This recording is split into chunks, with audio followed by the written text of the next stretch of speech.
அஸ்ஸலாமு உணவு தொட்டு சேனலில் இன்றைக்கி நம்ம மாம்பழத்தை வச்சு புது மாதிரியாக எப்படி கடப்பாசி செய்கிறதுங்கிறத பார்க்க போகிறோம்.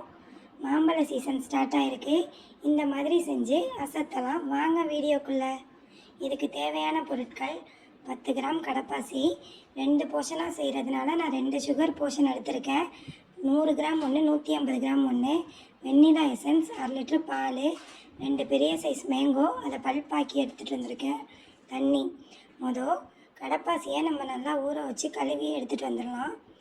இப்போது அதிகமான தண்ணியில் ஒரு 150 ml தண்ணி ஊற்றி அந்த கடப்பாசியை நல்லா அடுப்பில் வச்சு கரையிற அளவுக்கு அடுப்பை ஸ்டவ் ஆன் பண்ணி இதை கரைச்சி எடுத்து 2 போர்ஷனாக பிரித்து எடுத்து வச்சுக்க போகிறோம்.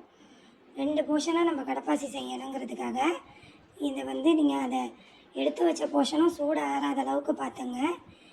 இது மிக்ஸ் ஆனதுக்கப்புறம் நம்ம 150 கிராம் சுகர் எடுத்து வச்சுருக்கோம்ல, அதை ஊற்றி நல்லா மிக்ஸ் பண்ணிங்க. சுகர் நல்லா மெல்ட் ஆனதுக்கப்புறம் நம்ம எடுத்து வச்சுருக்கிற மேங்கோ பல்ப்பை இதில் ஊற்றி நல்லா பிளெண்ட் பண்ணிக்கலாம். இந்த டைமில் நீங்கள் ஸ்டவ்வை ஆஃப் பண்ணிடணும். கடப்பாசி நல்லா சூடாக இருக்க போகும்போதே இதை நம்ம மிக்ஸ் பண்ணிடணும். ஸ்டவ்வை ஆஃபில் தான் இருக்கணும். அப்போ தான் அதோடைய வாசம், மேங்கோட வாசம் நம்மளுக்கு எஸ்கேப் ஆகாமல் அதே மாதிரியே கிடச்சிரும். பார்த்திங்களா, ஸ்டவ் ஆஃபில் தான் இருக்குது. இந்த மாதிரி ஒரு மஃபின் ட்ரே எடுத்துங்க. இந்த மாதிரி குட்டி கிளாஸ் உங்கள்கிட்ட இருந்தால் இப்போ எல்லா மார்க்கெட்லேயும் கிடைக்கிது. இந்த மாதிரி தான் இதுக்கு தேவைப்படும். எடுத்துங்க. இந்த bulb first layer mango bulb layer தான் நம்ம ஊற்ற போகிறோம். இதை ஊற்றி கிளாஸை இந்த மாதிரி பக்கவாட்டில் ஸ்லாண்டிங்காக வைக்கணும். நான் உங்களுக்கு தெளிவாக காட்டுறேன் பாருங்கள். அப்போ தான் அந்த ஸ்லாண்டிங்கான ஒரு போர்ஷன் நம்மளுக்கு உறைஞ்ச ஒன்று அழகாக கிடைக்கும். இப்படி சாய்ச்சலாக வச்சுருக்கேன் பாருங்கள். சாய்த்து வைக்கும்போது அந்த மாதிரி கிடைக்கும். இது மஃபின் ட்ரே உங்கள்கிட்ட இல்லாகட்டி நீங்கள் இதே மாதிரி சின்ன ஒரு கோப்பை எடுத்து அதில் கூட வச்சுக்கலாம். இப்போ நான் செஞ்சு காட்டுற மாதிரி இந்த மாதிரி சாய்ச்சி வச்சிட்டிங்கன்னா அதே மாதிரி உரையும்.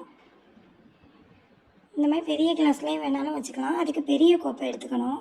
இப்போ 2வது லேயருக்கு 1/2 லிட்டர் பாலை தண்ணி கலக்காமல் நம்ம பேனில் ஆட் பண்ணிக்கலாம். பால் நல்லா கொதி வந்ததுக்கப்புறம் சுகர் ஆட் பண்ணணும். 100 கிராம் சுகர் போதுமானது. மேங்கோவுக்கு என்ன தான் நம்மளுக்கு இனிப்பு சுவை இருந்தாலும் அதில் இருக்கிற புளிப்புக்காக நான் 150 கிராம்ஸ் எடுத்திருந்தேன். வெண்ணிலா எசன்ஸ் ஒரு 1/4 டீஸ்பூன் ஊற்றி இதையும் அந்த எடுத்து வச்சுருந்த கடப்பாசி இருக்குல்ல, 50% நம்ம எடுத்து வச்சுருந்தோம் போர்ஷன், அதை நல்லா ஊற்றி இதையும் நல்லா பிளெண்ட் பண்ணிக்கலாம். இப்போது நம்ம அந்த உரைய வச்சுருந்த அந்த கடப்பாசி நல்லா உறைஞ்சி செட் ஆகிடுச்சு. அதில் உறைஞ்சதுக்கப்புறம் இதை சூடாகவே நம்ம ஆட் பண்ணிக்கலாம். ஒன்றும் ப்ராப்ளம் இல்லை. சூடாக ஆன் பண்ணி ஆட் பண்ணி கிளாஸ் நிப்பாட்டி வச்சிடணும். நம்ம இதுக்கு முன்னாடி சாய்ச்சி வச்சுருந்தோம். இப்போது இந்த மாதிரி ஸ்டாண்டிங் பொசிஷனில் வச்சிடலாம். எல்லாத்தையுமே இந்த மாதிரி ஊற்றி எடுத்துக்கிட்டோன்னா உறைஞ்சதுக்கப்புறம் ஒரு அழகான லேயராக நம்மளுக்கு கிடச்சிரும். நம்ம கோப்பையில் வச்சுருந்தோம் பார்த்திங்களா, அதையும் கூட நம்ம இந்த மாதிரி உரைய வச்சு எடுத்துக்கலாம். அது எப்படிங்கிறத காட்டுறேன் பாருங்கள். கோப்பையிலையும் அழகாக உறைஞ்சிருச்சு. இப்போ நிமித்தினா கூட உங்களுக்கு அது செட் ஆகிட்டதுனால வெளியே வராது.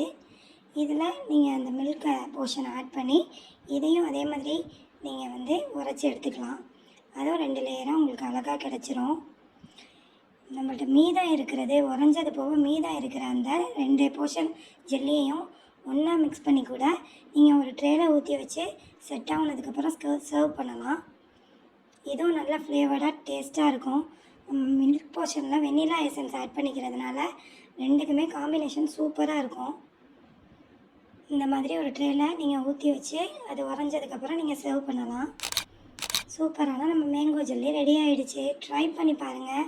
உங்களோட கெஸ்ட்டெல்லாம் ரொம்ப இம்ப்ரெஸ் ஆகிடுவாங்க.